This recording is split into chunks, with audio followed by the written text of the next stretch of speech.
आम्ही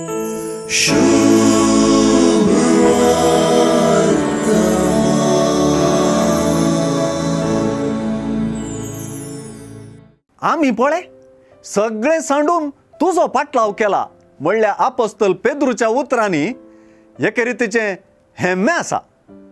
आसूंक जाय, कित्याक ताणें गलिलेयाच्या दर्या वेळेर आपली दोण आनी जाळां सांडल्यां.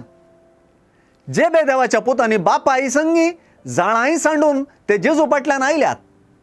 ह्या मुखांतर ते देवाचे ऋणकारी जावंक नात म्हणून जेजू तांकां स्पश्ट करता. तो गलिलेयाचो सिमांव कितें आसलो आनी ताणें कितें जोडलें आनी आजून कितें जोडूनच आसा तें वर्णूंक असाध्य.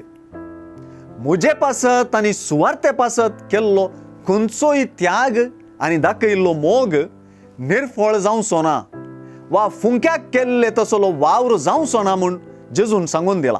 आयची सुवार्ता केवल जेजूचो पाटलाव करच्या कांय थोड्या देव आपोवणी लाभलेली म्हूण ओलायिल्ल्या पाद्री माद्रींक मात्र लागू म्हळ्यार सुवार्तास अस्कत केल्ले परी जाता.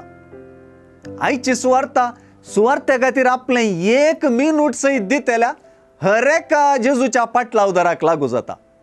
ती जावयेत एका ल्हान वाड्याची एक ल्हान गुरकार वा गुरकार वा प्रतिनिधी. ती जातीत सुवार्ते खातीर एक ल्हानसो त्याग करची दुबळी वा ग्रेस्त, ल्हान वा व्हड. ती जावयेत एक आल्तार भुरगो वा आल्तार भुरगें. समुदायाचे उदरगते खातीर, वाड्याचे सुटसुड्या खातीर, फिरगस कुटुंबाच्या बऱ्यापणा खातीर जेजूशी पळोवन आनी सुवार्तेशी पळोवन खंयचेय रितीन सेवा, आदार, वेळ आनी पाठिंबो दिवची कोणीय ती जावयेत.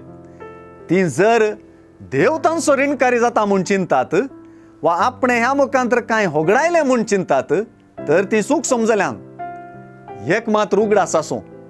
सुवार्ते खातीर आनी जेजू खातीर कितेंय करच्यांत ल्हानविकायेचो मनोभाव सांगून सुवार्ता संपता.